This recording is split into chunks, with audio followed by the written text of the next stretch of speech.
Vasudevaya. Om Namo Bhagavate Vasudevaya.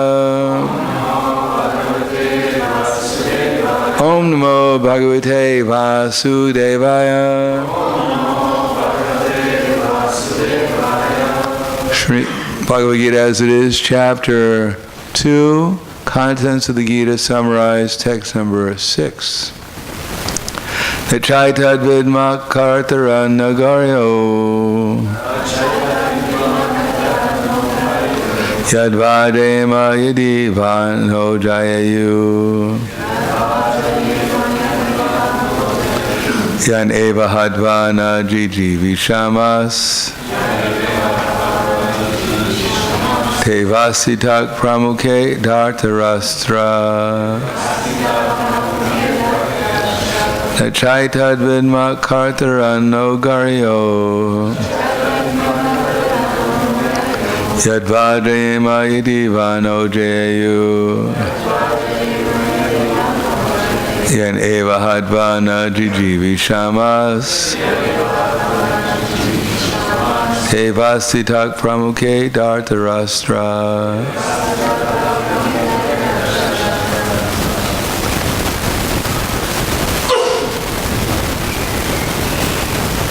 A little louder. Is it too difficult?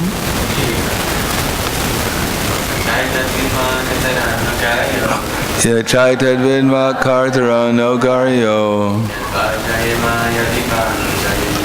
Yadvadema yadi vanho jayayu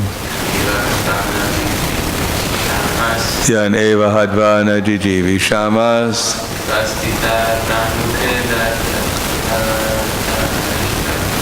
Tevasita pramukhe dhartarashtra. Ladies.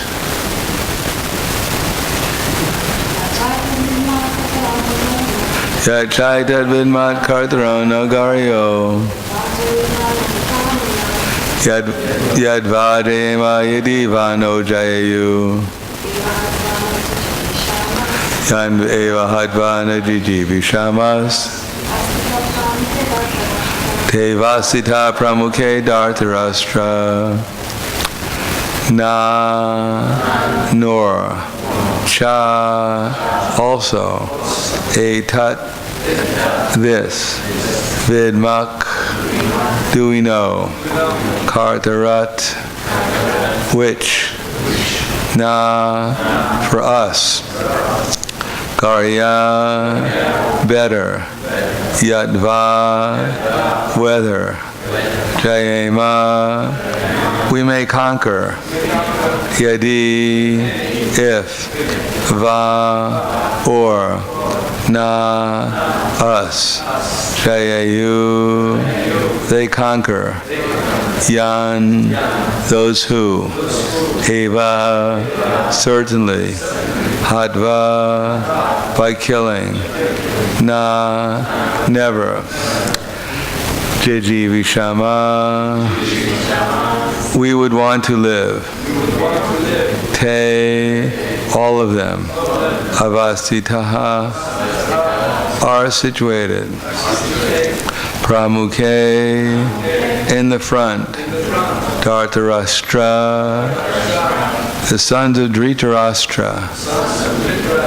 Translation and purport by His Divine Grace A.C. Bhaktivedanta Swami Srila Prabhupada. Nor do we know which is better, conquering them or being conquered by them. If we kill the sons of Dhritarashtra, we should not care to live. Yet they are now standing before us on the battlefield. Please repeat. Nor do we know which is better, conquering them or being conquered by them. If we kill the sons of Dhritarashtra, we should not care to live. Yet they are now standing before us on the battlefield. Purport. Arjuna did not know whether he should fight and risk unnecessary violence, although fighting is the duty of the Kshatriyas, whether he should refrain and live by begging. If he did not conquer the enemy, begging would be his only means of subsistence. Nor was there certainly a victory, because either side might emerge victorious. Even if victory awaited them and their cause was justified, still if the sons of Dhritarashtra died in battle, it would be very difficult to live in their absence. Under the circumstances, that would be another kind of defeat for them. All these considerations by Arjuna definitely proved that not only he was a great devotee of the Lord, but he was also highly enlightened and had complete control over his mind and senses. His desire to live by begging, although he was born in the royal household, is another sign of detachment.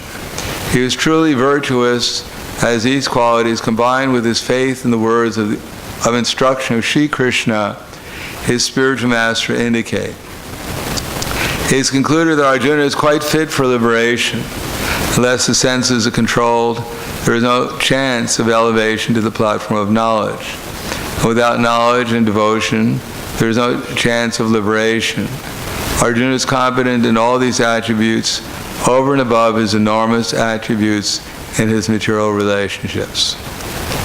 Nachaitad vidma kartaro no garyo yadvajema yadivano jayu yan eva hatva najiv jivishamas tevastitak pramuke dartarastra. Nor do we know which is better, conquering them or being conquered by them. If we kill the sons of Dhritarashtra, we should not care to live, yet they are now standing before us on the battlefield.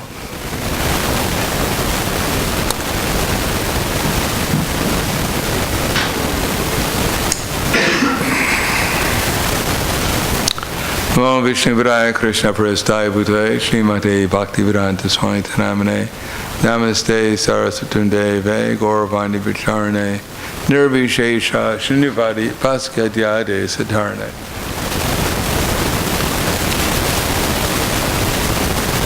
Arjuna is speculating here.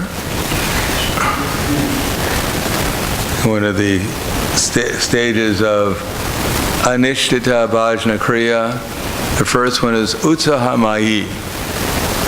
The one is, it says, puffed up with enthusiasm. Thinking that I'm so enthusiastic, unlike all these other morose devotees. Because I'm actually a pure devotee and they're pretending devotees. But then after some time one realizes that one is not as elevated as one thought one was at the beginning. And therefore, Gana Tirala. One notices that sometimes I'm very enthusiastic and sometimes I'm less than enthusiastic. And then the next stage is Visaya Sangara. That is Viyuta Vikalpa. Excessive speculation. Should I renounce everything and go to Vrindavan and make my life successful? But in order to go to Vrindavan, I have to buy a ticket, and I don't want to collect, so maybe I should get married and have my wife collect for it. But if I get married, we might have some kids. It's too much for all of us to go to Vrindavan. So maybe I should stay here and just be renounced. But if I do that, then who's going to do my laundry and cook for me? So maybe I should get married anyhow. So in this way, one is excessively speculating about what to do in devotional service. Should I chant my rounds now, or should I read? Should I go to Mangalarati, or I'm too tired? Should I finish my work I did yesterday? Or maybe I should just go back to sleep because my mind is too disturbed thinking about all these things to do. So that's called excessive speculation. Viyuta Vikalpa. And Vishaya Sangara, that is war against sense gratification. Today I'm going to fast the whole day and I'm not going to take a drop of water because it's Bhima Ekadasi.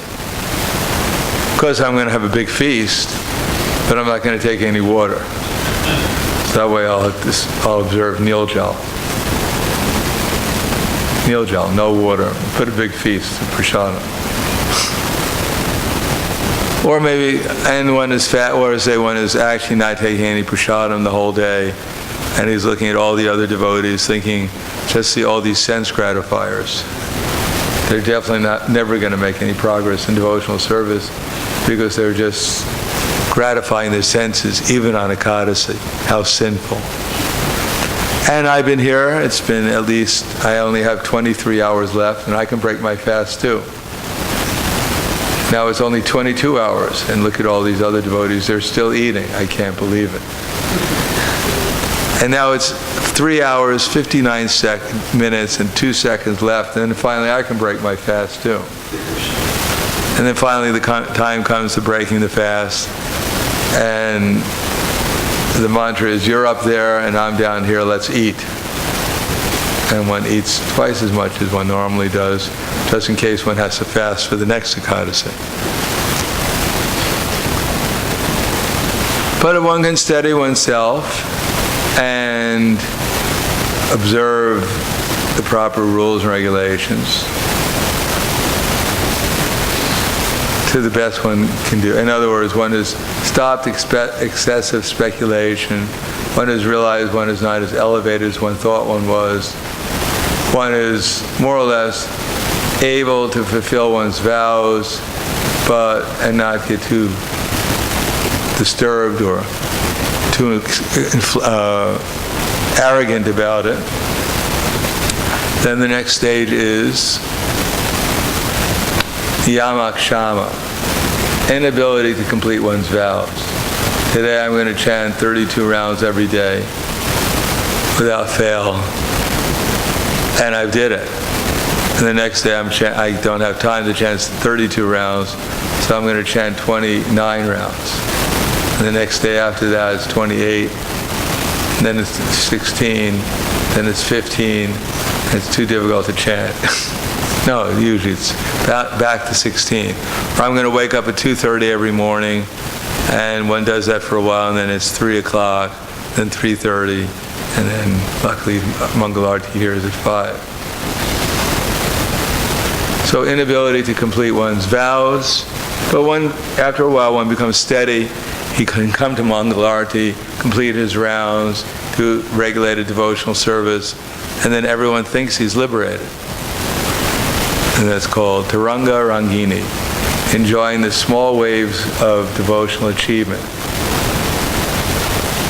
Or as Prabhupada said, compare it to a big tree, a castor bush. You know what a castor bush is? It's a little bush that castor seeds grow on. You've heard of castor oil? Bitter oil. So there's a castor bush, and it looks like a little tree, but it's very small compared to a tree. So Srila Prabhupada said, in the absence of a big tree, a castor bush looks quite big. So in the absence of a great devotee in Mahabhagavat, who's in transcendence, a devotee who's expert at being regulated in his activities and understands something of the other aspects of devotional service, seems quite elevated. And this is all part of anishtata bhajana kriya. So here Arjuna is speculating. Should I fight? I shouldn't fight.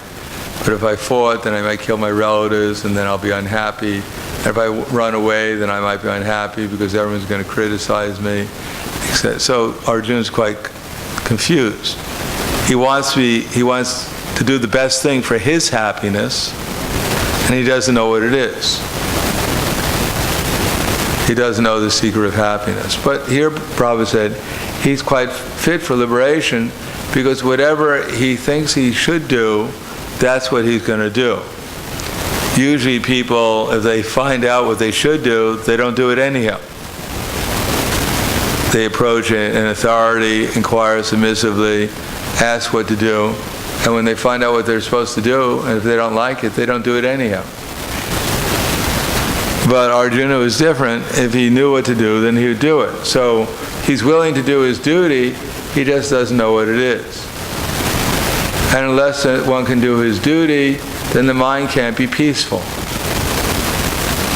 Because ultimately, unless we know what our duty is, we're doing it, we'll always be wondering, why am I doing this?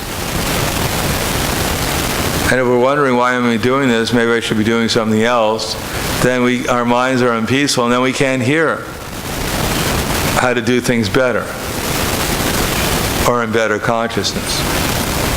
And if we don't know how to do things better, then we won't do it with devotion, with feeling. If we're unsure what we're doing, and we're not trying to improve what we're doing in better consciousness, then without hankering, lamentation, then there's no question of devotion.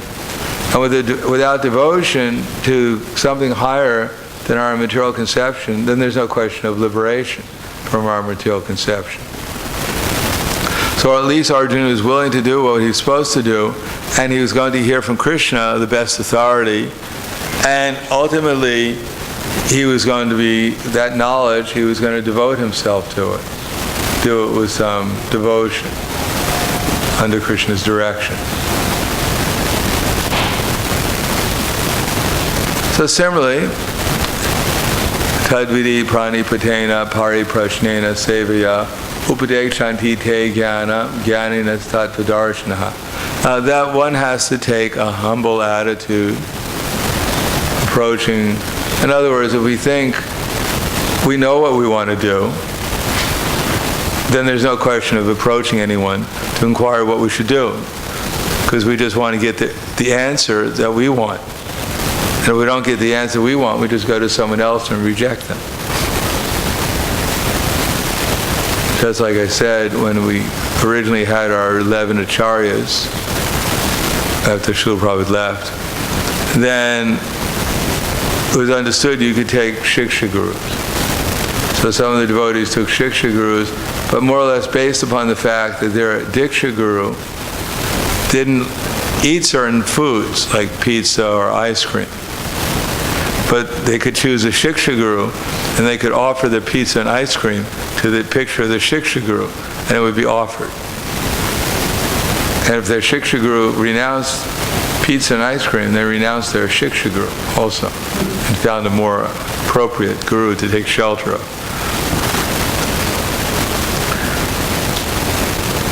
So this kind of understanding of what our duty is and what our not duty is won't get us very far. We actually have to be inquisitive. What is Shreya Uttama? What is the highest purpose of life? What are we trying to achieve? And approach those who know about that and inquire from them how to mold my life, how to change my life in such a way as to reach the goal, the Shreya Uttama, the highest perfection of life. And we have to inquire, but inquire submissively. Shushu sho sharadanasya.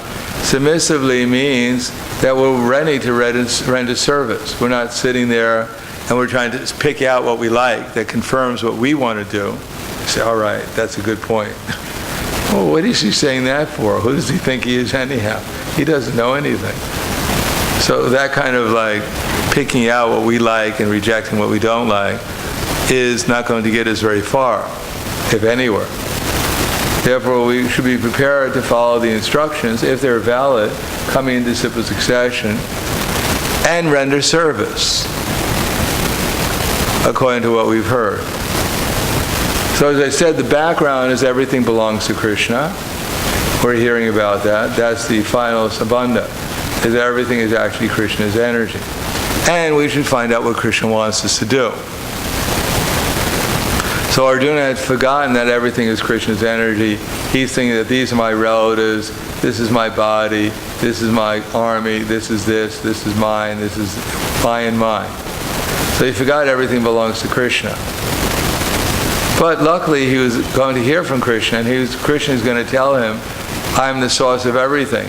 From me the entire creation flows. That all things rest on me just like pearls strung on a thread.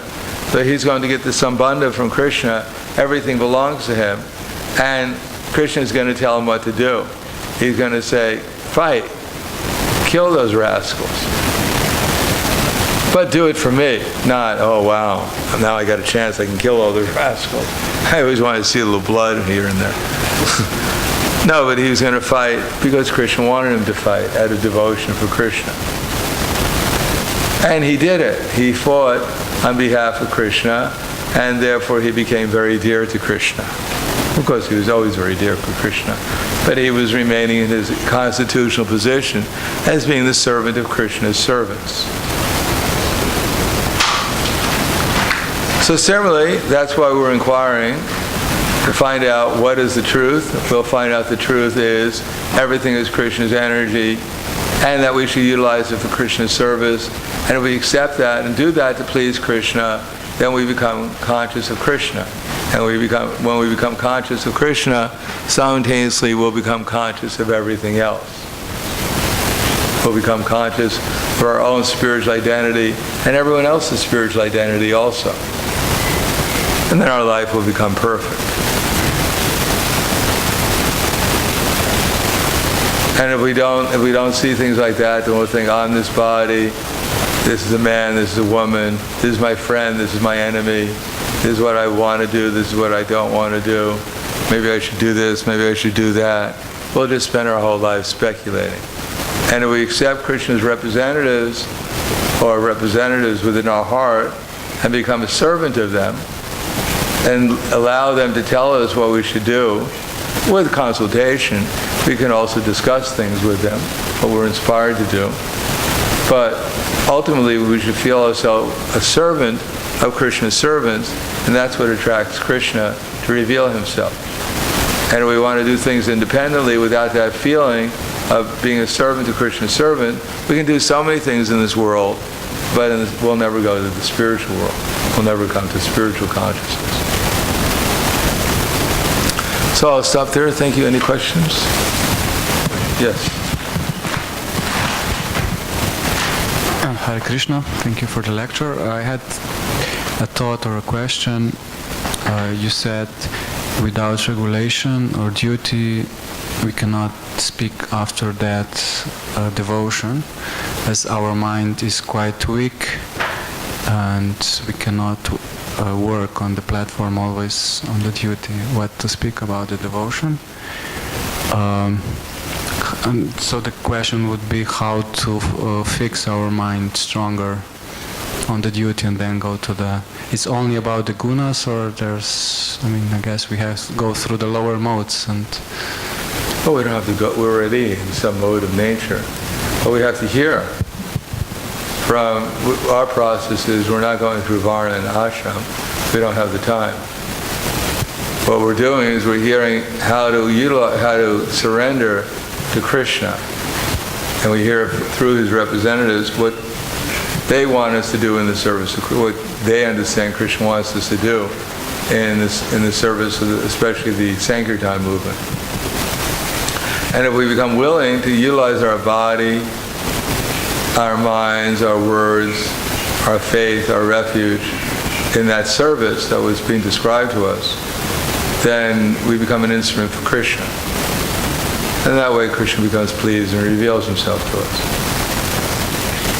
And as soon as we forget that we're the servants of the servants of the servants, and as soon as we don't fully engage ourselves in the service of Krishna, then there's room for Maya, and we become in the material concept of life.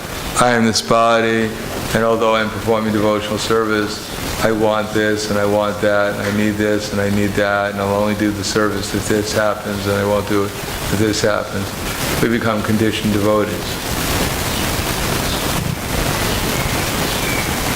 Of course, then we have Varnashram. We have a little bit of Varnashram, so we don't fall down too much, so that we realize, I'm a brahmachari or I'm a householder, so I have some restraints, even if I don't want to fully engage myself in pure devotional service.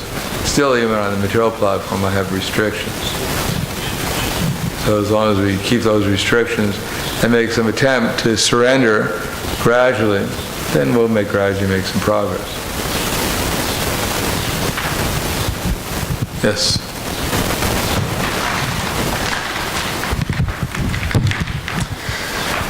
Thank you.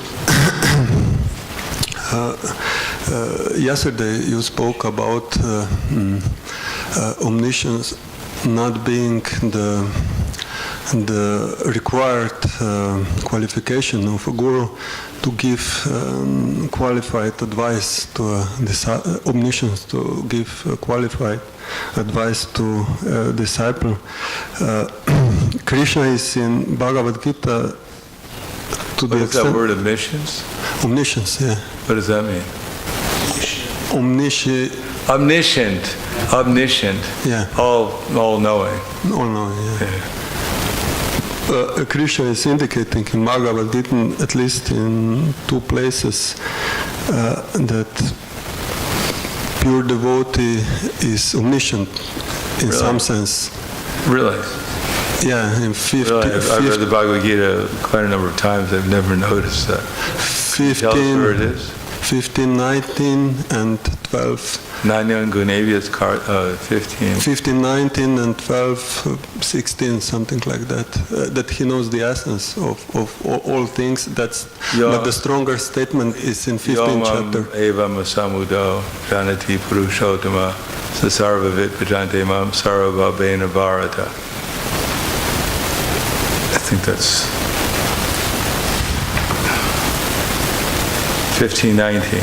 Iti guyatam shastram idan mikva maya naga etam buddha buddhimasyat krita kritasya bharata. So let's see if this is... It's the one before last one. Yeah, that's 15:19. Okay. And that's 15:19 and 20. Whoever knows me is the Supreme Personality of Godhead without doubting, is the knower of everything.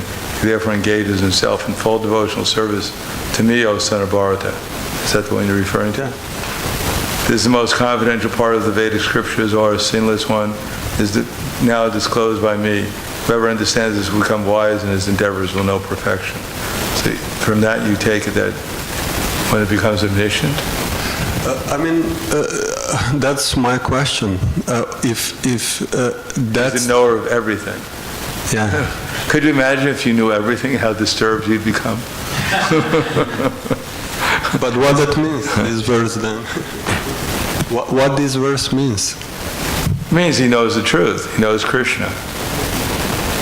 Wherever he's situated, he sees everything perfectly. He sees everyone and everything in relation to Krishna. It doesn't mean he knows everything.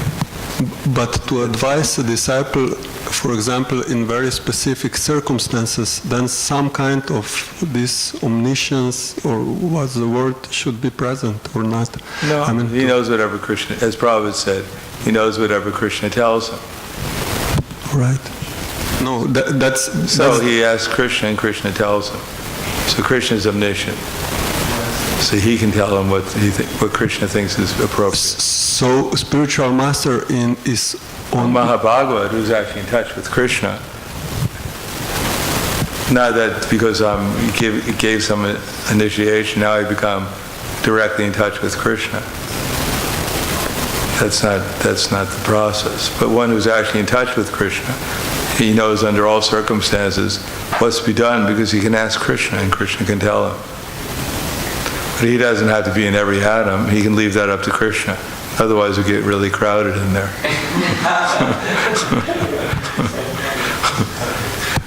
So spiritual master is, if I understand correctly, on need-to-know basis in relation to Krishna. Krishna will tell him as much as he has to know. He'll tell you too, if you ask him. Yeah, but you may not listen. I haven't got this experience yet. That Krishna is talking to you? Yeah, no, I mean he's silent. He is? And how are you remembering anything? Where is your remembrance coming from? Krishna must be giving you remembrance, otherwise where did you get it from? And sometimes if you don't remember something, why can't you remember it? It's coming from you. It's coming from somewhere else. It's coming from Krishna. Krishna is talking to every living entity. But because we don't recognize it, we don't give him the credit, therefore we think he's not. Yes, well, Adipurusha Prabhu once said that devotees many times speculate, is it mine or is it Paramatma? And he said, everything is Paramatma, it's giving you what you want. So we are all getting everything through one channel, Paramatma. Is this well, the thing? Paramatma is telling us. He's not necessarily telling us he's fulfilling our desires. Just like if we want to kill someone, it's not that Paramatma wants us to kill the person. But if we want it, then he'll give us the intelligence how to do it. But he's not responsible. He's neutral. So if we want to remember Krishna, then Krishna will give us so much intelligence so we can remember him and forget Maya. And if we want to forget Krishna, then Krishna will give us so much intelligence that we'll never be able to remember him. And we'll always forget him. And we'll always remember Maya. But it's all up to, Krishna says, from me comes remembrance, knowledge, and forgetfulness. But if we try and remember him to serve him, then we'll become Krishna conscious. Otherwise, we'll be put under illusion.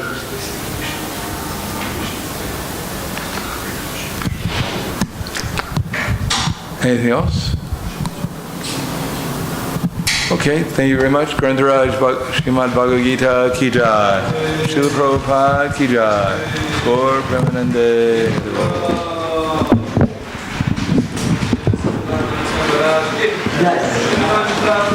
Yes.